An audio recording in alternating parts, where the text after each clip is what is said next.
The rich holdings of the MFA Boston's Monet collection give us the special opportunity to showcase the chronological breadth of his career. The Monet Gallery within the exhibition features 3 decades and 4 places Monet worked, affording us a glimpse into several episodes of his artistic career. By the time of the first so-called Impressionist exhibition in Paris in 1874, Monet was 33 years old. He was married and had a 7-year-old son. The family lived in a rented home in Argenteuil, a suburb of Paris accessible in just 15 minutes by train. It was a place at once suburban and rural, as we can see in his meadow with poplars and his boulevard Saint-Denis, Argenteuil in winter, both from 1875. At this time, the town was transforming from a small village to a Parisian commuter suburb. In Monet's painting of the boulevard Saint-Denis in winter, the newly widened street, named in the title, curves through the center of the composition, populated by commuters holding umbrellas against the falling snow. To the left is the railway embankment, and at right, Monet's home, with peaked roof, balconies, and green shutters. It overlooks the snowy street and train tracks. This was the second house his family had rented in Argenteuil. The first was further down the street and just around the corner to the right, a stone's throw away. In the MFA's painting, there's a marvelous play of surface and depth, with the receding road pushing into the distance and the falling snow dotting the surface. We also find an extraordinarily subtle play of contrasting colors in the green fence and reddish-purple bare branches. What Monet saw right outside his home was, to him, worthy of art. Argenteuil also boasted more bucolic spaces, like the meadow with poplars, wherein we can imagine ourselves out in the countryside enjoying the sunshine and fresh air. Again, Monet's composition reflects his engagement in the 1870s with rendering air and depth. Contrasting red and green and purple and yellow, applied in bold impastos, seem to bring the foreground closer, while cool tones, more fluidly applied, convey the background's recession into hazy distance. The lively play of brushstrokes adds to a visual sensation of momentary observation and rapid rendering, while also giving the scene its own visual energy as well. We can sort of sense the breeze in the visual vibration of the paint. It is every bit a French Impressionist painting of the countryside in the mid-1870s, and also evokes broader, more generalized sensations of luminous meadows. This is a painting, an early representation of poppies, poplar trees, and in the distance, grain stacks, subjects to which Monet would return over and again throughout his career. While the small human figure does not take pride of place here, we know that Monet's friends regularly visited him and sometimes painted him in Argenteuil. Paintings by Monet and by Renoir, now in the Metropolitan Museum and the National Gallery of Art, were made in the backyard of Monet's first rental home in Argenteuil and given to Monet as gifts. Decades later, he recalled this day of painting in an interview. He described Renoir arriving while Monet was already painting, and Renoir asking Monet to borrow materials so he could paint as well. Monet watched Renoir paint and whispered to Monet, quote, "That boy has no talent. You're his friend. Tell him to give up painting," end quote. Monet thought this was all very funny, the teasing and jabbing between artists at work. Monet himself did not set up to paint next to Monet and Renoir to join them in painting this scene of his wife and son. You might notice he's busy yardening in the background of Monet's painting. Monet had painted side by side with Renoir in the late 1860s, perhaps most famously at La Grenouillère. But more and more, he preferred to paint on his own, which is not to say he didn't have guests, but that he didn't want to make painting itself a social or communal pursuit. Monet also painted Monet at work in the Argenteuil backyard garden, so we can see a little bit of the setup and get a sense for their solo projects. Clearly, they were looking in perpendicular directions, even painting in such close proximity to one another. It's instructive, I think, to see artists portraying their friends at work. In two paintings of Monet by Renoir, we can see the wide variety of colors on Monet's palette and the scale of his canvas on his easel as he works outdoors. Renoir observed, and I quote, "Without colors in tubes, there would be no Cézanne, no Monet, no Pissarro, and no Impressionism," end quote. An observation borne out in these paintings, myriad colors and change of venues, tubes being easy to transport, of course. It's helpful to imagine Monet set up with his wide array of colors and his portable easel as you're looking at the paintings he made and noticing the size of those works, whether he's working in his backyard or further afield. Much, much later in life, Monet said, quote, "I perhaps owe it to flowers that I became a painter," which always comes to mind for me when seeing paintings like Meadow with Poplars, and even more so, Camille Monet and Child in the Artist's Garden in Argenteuil. It was while living in Argenteuil that Monet had his first opportunity to plan a garden, and here he began to integrate his efforts as a gardener and a painter. The MFA's painting's setting is in the backyard of the house with green shutters, seen in the wintry painting of the Boulevard Saint-Denis. But we certainly couldn't determine that from this canvas alone with its close-up vantage point. Seeing the MFA's canvas side by side within the garden from a private collection helps to situate us in Monet's yard. The high perspective of In the Garden suggests the artist, and thus the viewer, looks down into the yard from a window or a staircase leading out of the house. For the MFA's painting, the artist and viewer are on the same level as the figures portrayed. In both, the circular path is evident, as is the dense row of flowers lining it. These have long been identified as roses, but recently suggested to perhaps be geraniums instead. In the MFA's painting, the riotous colors of those flowers frame a calm scene of Monet's wife, Camille, sewing with a small child at her feet. Monet used a wide range of lively strokes to depict the stripes of Camille's summer dress, the blades of grass beneath her, and the screen of petals behind her, lavishing equal care on each area so that the garden and figures capture equal visual attention. Here, the play of color and sense of space is quite different than that of the Meadow with Poplars. Here, Camille is in the artist's garden, and it has a push and pull of cool colors in the foreground receding and warm colors of the flowers advancing. It's a wonderfully alive composition with its brushstrokes and varied colors. It can be read as a pleasant sort of general image of a peaceful day in the yard without needing specific knowledge of who these people are. And the tight cropping makes the scene's specific location less immediately important or even evident without the help of Monet's biography and other works. It is at once specific and open. The child is too young to be Jean, born in 1867 and featured in the paintings we saw moments ago by Renoir and Monet. The couple's second son, Michel, was not born until 1878. So this little one remains unidentified. There is a degree of likeness in the face, hairstyle, and even dress of the woman, as well as Monet's statement to the painting's first Boston-based owner that this was his first wife, Camille, in the painting. We can see similar garments and features again in other paintings by Monet, presumed to feature Camille, like the rounded flower bed in Detroit's collection. Monet's composition also resonates with a robust tradition of images of a woman seated in an enclosed garden, most often paintings of the Virgin Mary, that Monet would have known through visits to museums, galleries, and auctions, as well as in publications.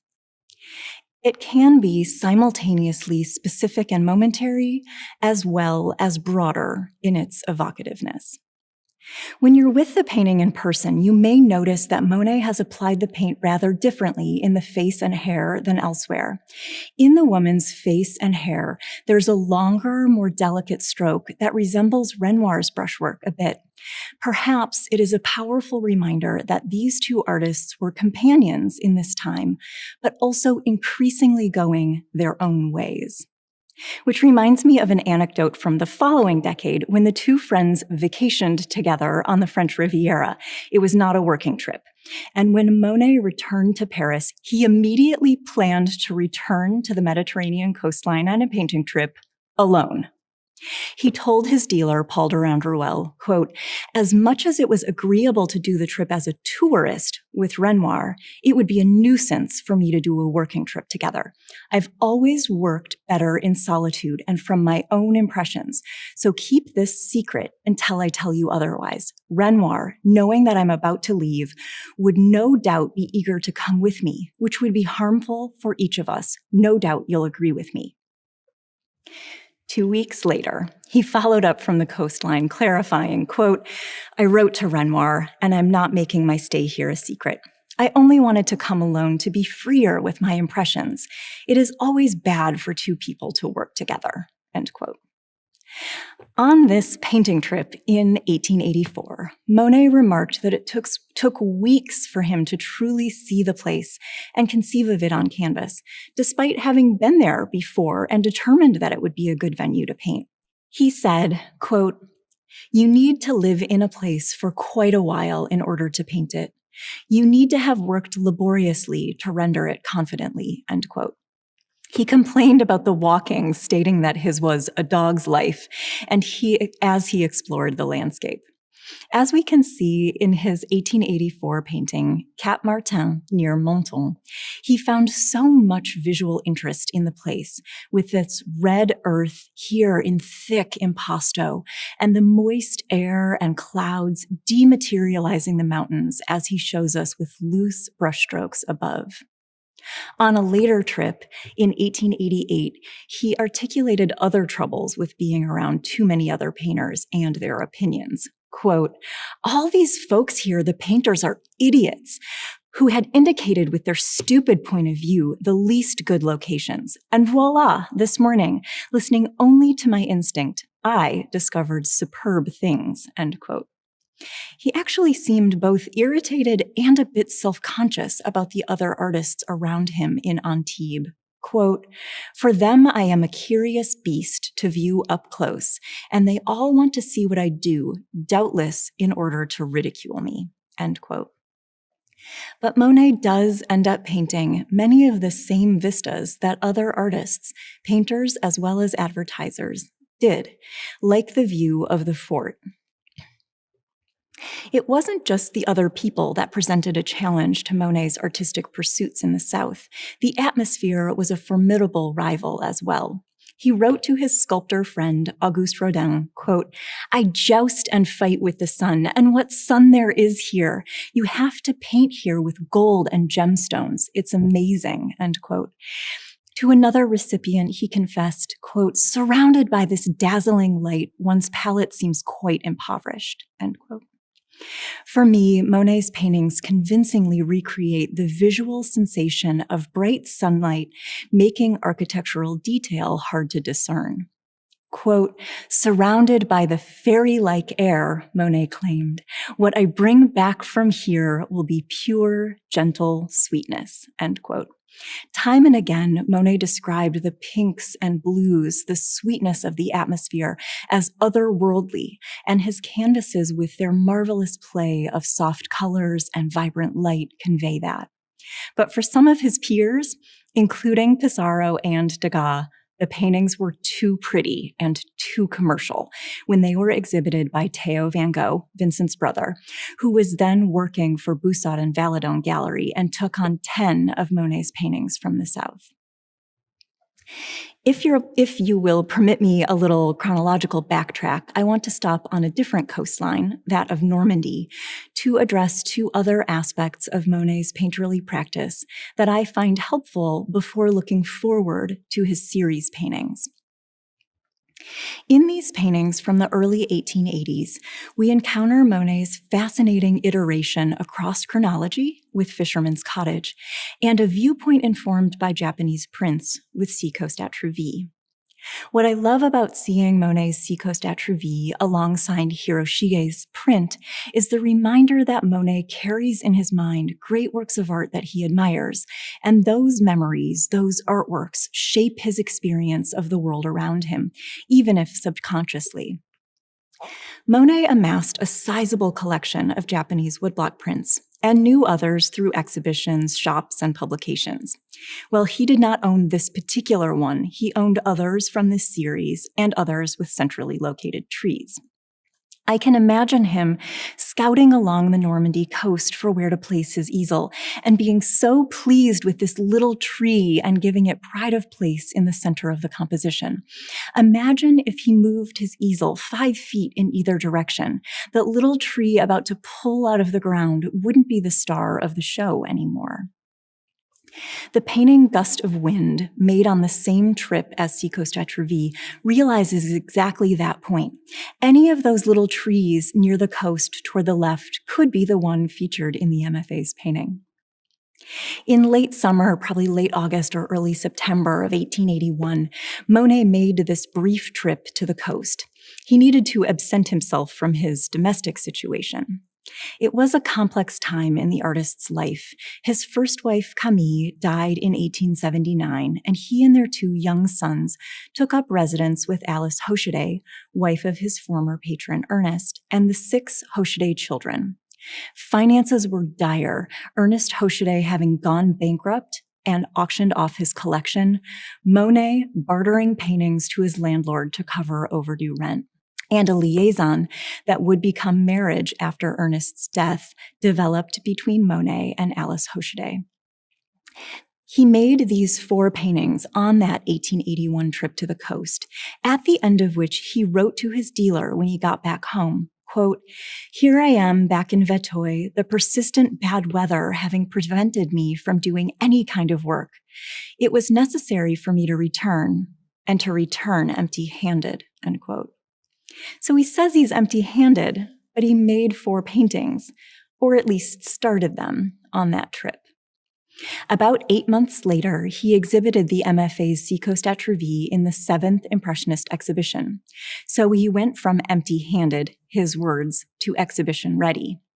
Either he was being dismissive of his accomplishments to avoid raising his dealer's expectations, or he worked this up to exhibitable finish after leaving the coast. In another of the paintings from that trip, you may notice a little building tucked into the coastline. These former customs outposts had, in many cases, been repurposed to storage shelters for fishermen and their gear, and they appear in various places along the coastline and in the course of Monet's art. He had painted one near his aunt's home in Saint-Adresse over a decade earlier, in 1867. Normandy's coast was repeatedly the focus of Monet's paintings in the late 1860s and into the first years of the 1870s. Then there was a break in his seaside sojourns for much of the decade, while his life, professionally and personally, was focused along the Seine, in Paris and its surroundings. When he returned to the Normandy coast, he revisited many locales that had occupied him nearly a decade earlier, creating new works that harken back to old ones. While we perhaps think of the 8 independent exhibitions of the Impressionists as showcasing the newest art, the artists also included paintings they'd finished years prior, like the Hut at Saint-Adresse, which was painted in 1867 and included in the 1877 Impressionist exhibition. When Monet asked owners of some of his earlier paintings to lend them to later exhibitions, like that 3rd Impressionist exhibition in 1877, Monet indicated he wanted to borrow them back for exhibition because, quote, "I see the advantage there would be for me in showing different aspects of myself," end quote. Again, in the group's next exhibition, the 4th Impressionist exhibition in 1879, there was something of a Monet retrospective featuring works from across the previous decade of his painterly career. As Monet revisited old stomping grounds along the Normandy coast and old canvases for exhibition and for sale, those subjects and compositions recurred in new works as well. The artist seemed to be looking forward and back, into nature and into his memory. The 1867 hut at Saint-Adresse was among those exhibited in 1877's Impressionist exhibition, but also in Monet's solo show at La Vie Moderne in 1880, and somewhat later in 1889 at a joint exhibition with Auguste Rodin at Galerie Georges Petit.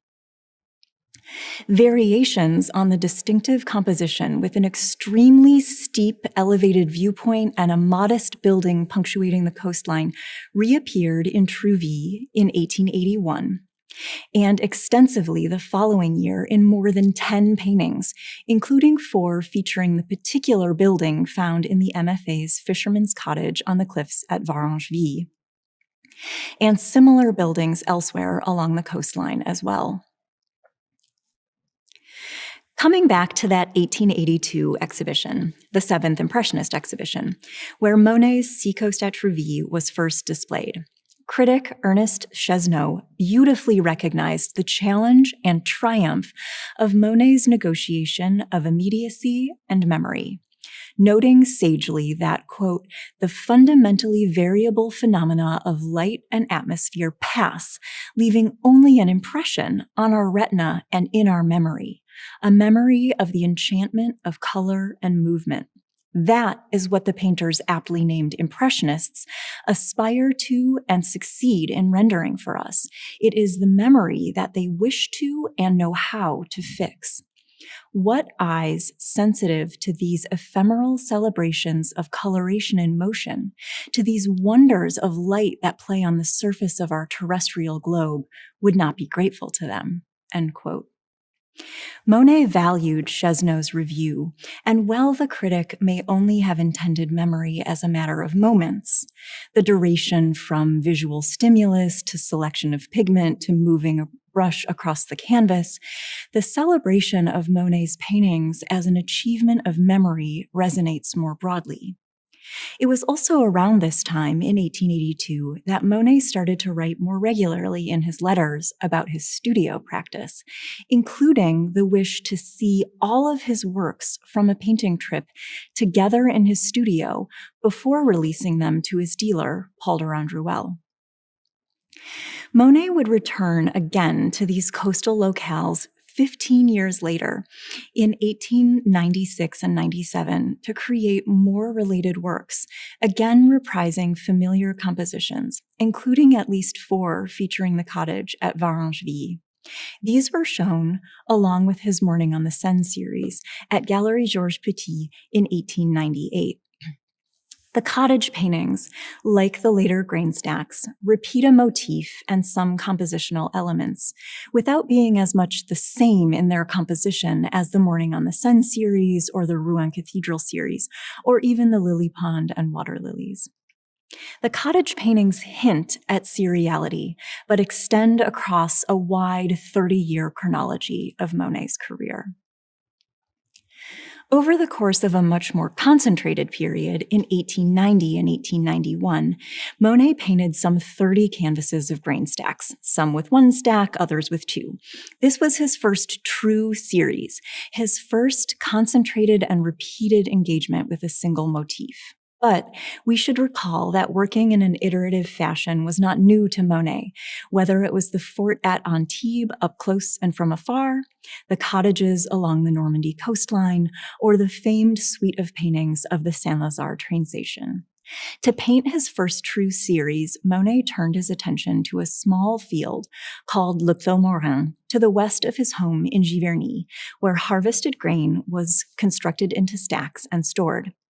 Seeing many of them at once, you can really get a sense for the changing weather conditions of the seasons and changing light effects of differing times of year and times of day. They're so familiar to us now that it might seem inevitable. So I really love to see the MFA's painting alongside a postcard from 1900 showing the same small field. There are the distinctive grain stacks built to protect the harvest from moisture and rodents. They're usually about 15 to 20 feet high. Some scholars thinking about Monet's work focus on the idea that such stacks represent the source of wealth for the people of the region and prosperity and security of a nation, an idea of France identifying itself as an agrarian country, and this is part of its breadbasket.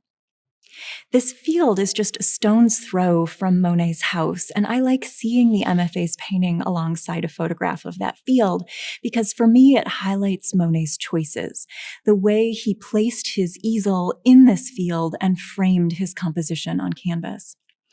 I think it also helps in understanding that although these paintings look quite simple and peaceful, Monet found this work to be an enormous challenge. In 1890, as Monet worked on the Greenstack paintings, he wrote to his friend Gustave Geoffroy, quote, "I'm in a very foul mood and profoundly disgusted with painting. It really is continual torture. Don't expect to see anything new. The little I did manage to do has been destroyed, scraped off, or torn up. You've no idea what appalling weather we've had continually these past 2 months. When you're trying to convey the weather, the atmosphere, and the general mood, it's enough to make you mad with rage," end quote. In case you think that was just one particularly rough day, here's another example. Again, writing to Gustave Geoffroy, quote, "I'm hard at it, working stubbornly on a series of different effects, grain stacks. But at this time of year, the sun sets so fast, it's impossible to keep up with it. I'm getting so slow at my work, it makes me despair. But the further I get, the more I see a lot of work has to be done in order to render what I'm looking for. Instantaneity, the envelope above all, the same light spread over everything. And more than ever, I'm disgusted by easy things that come in one go. Anyway, I'm increasingly obsessed by the need to render what I experience, and I'm praying that I'll have a few more good years left to me because I think I may make some progress in that direction," end quote. Monet describes his goal in these paintings. He wants to convey what he sees, the weather and atmosphere, but also the mood, the feeling of the experience of being there. He's frustrated by the challenge of keeping up with it all and conveying it all, though that isn't the frustration he's aiming to bring through into our encounter with the finished works. He scraped and tore and destroyed those. He needed to work through that aggravation, scraping down canvases and tearing them up before achieving his goals. His quest proved both inspiring and profitable. Monet exhibited 15 Greenstack paintings, including the MFAs, at the gallery of his dealer, Durand Ruel, in May 1891, to critical acclaim and commercial success. He spent the rest of his career painting primarily in series.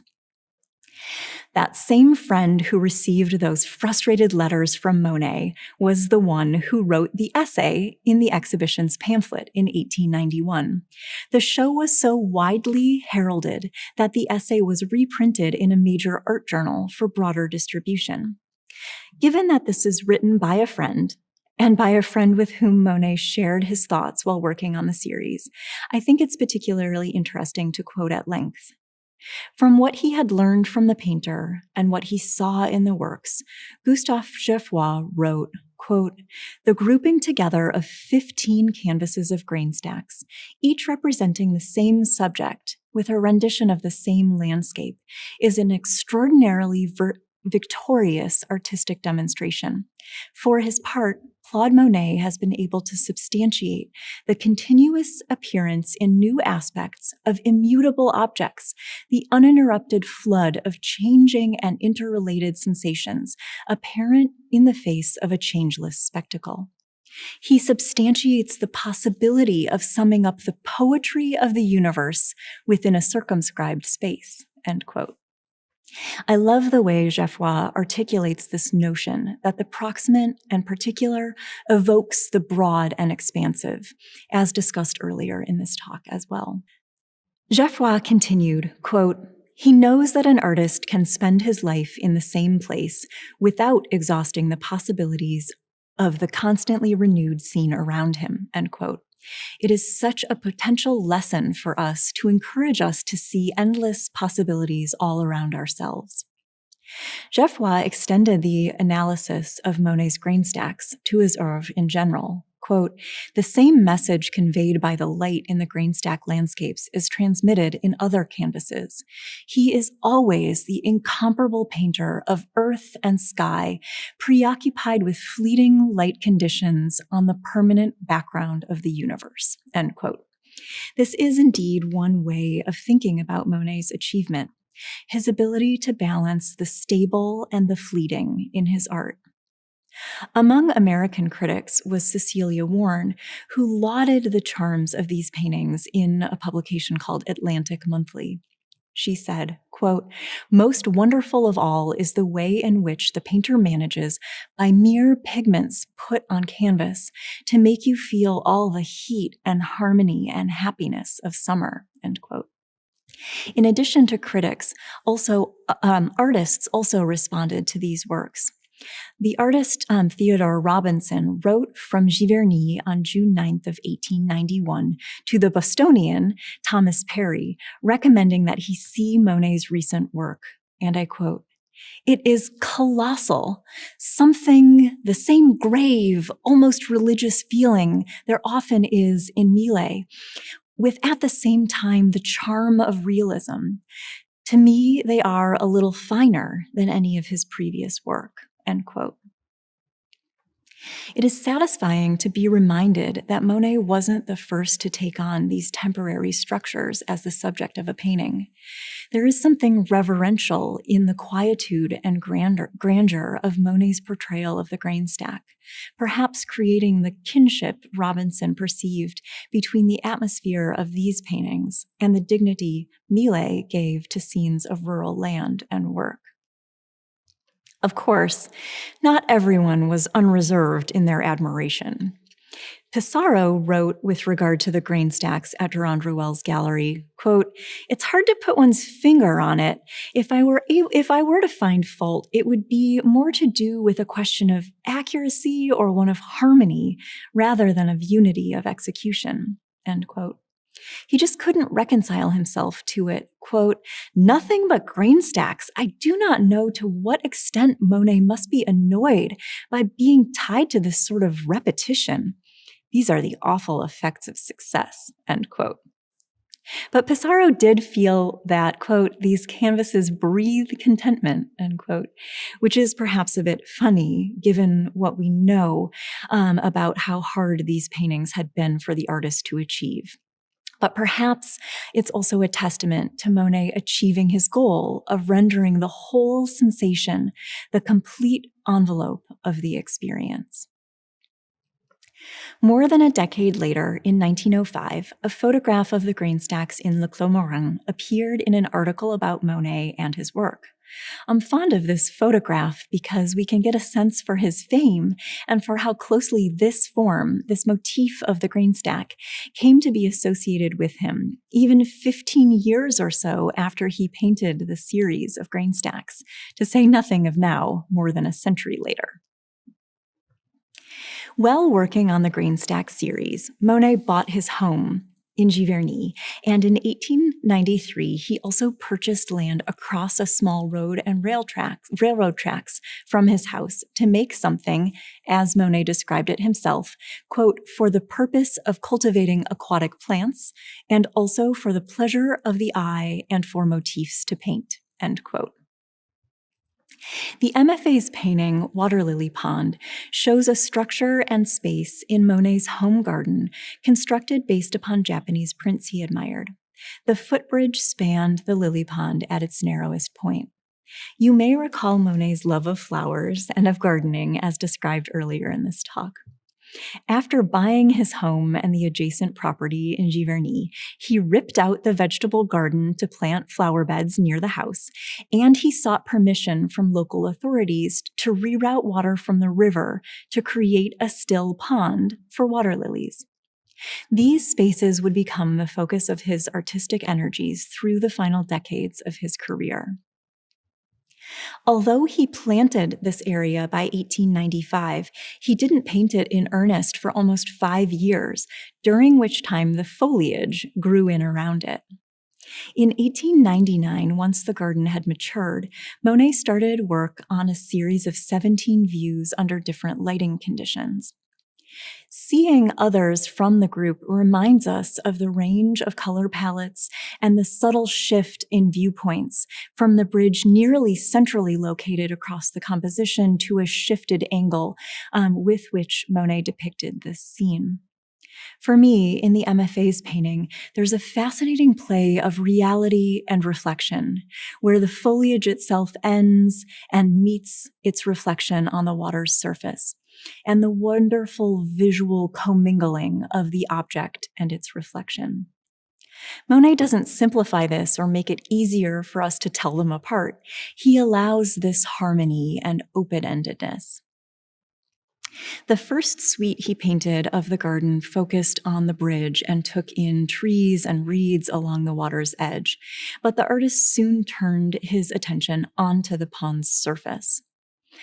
In 1909, Monet exhibited 48 of his water lilies, including the MFAs, at the gallery of his Paris dealer, Paul Durand-Ruel.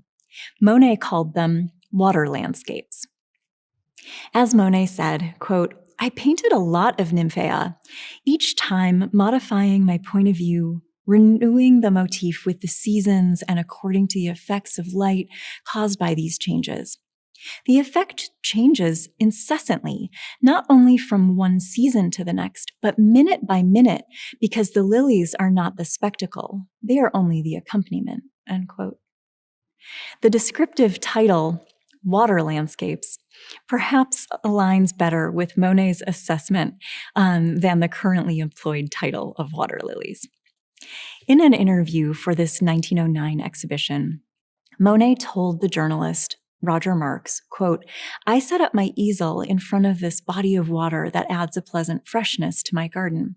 Its circumference is less than 200 meters. Looking at it, you thought of infinity. You were able to discern in it, as in a microcosm, the presence of the elements and the instability of a universe that changes constantly under our very eyes," end quote. Each canvas evokes specific conditions of light and weather, as he described. But there's a tension between this specificity and something less fixed. As he put it, quote, "The indeterminate and the vague are modes of expression that have a reason for existing and have their own characteristics. Through them, sensations become lasting," end quote. The tension between definite and vague, specific and general, aids in creating something fascinating to look at over and over again. This glimpse of a portion of the pond within his garden suggests a world beyond the limits of the canvas and beyond even the confines of the garden in Giverny. Response was overwhelmingly enthusiastic to Monet's exhibition of the water lilies. Many critics noted how far Monet, the 68-year-old artist, had pushed himself beyond his previous work, and thus how novel his new pictures appeared. Here's Jean Morgan writing for Le Gaulois in 1909. Quote, "His vision increasingly is simplifying itself, limiting itself to the minimum of tangible realities in order to amplify, to magnify the impression of the imponderable. Water invades the entire canvas, becoming the fluid field upon which the mysterious blossoms of the water lilies open out. The air and the water intermingle in a single light mist that absorbs each element, including the impalpable golden dust of the invisible sun," end quote. Roger Marks, writing for the Gazette des Beaux-Arts, likewise was awestruck, and I quote, "No more earth, no more sky, no limits now. The dormant and fertile waters completely cover the field of the canvas.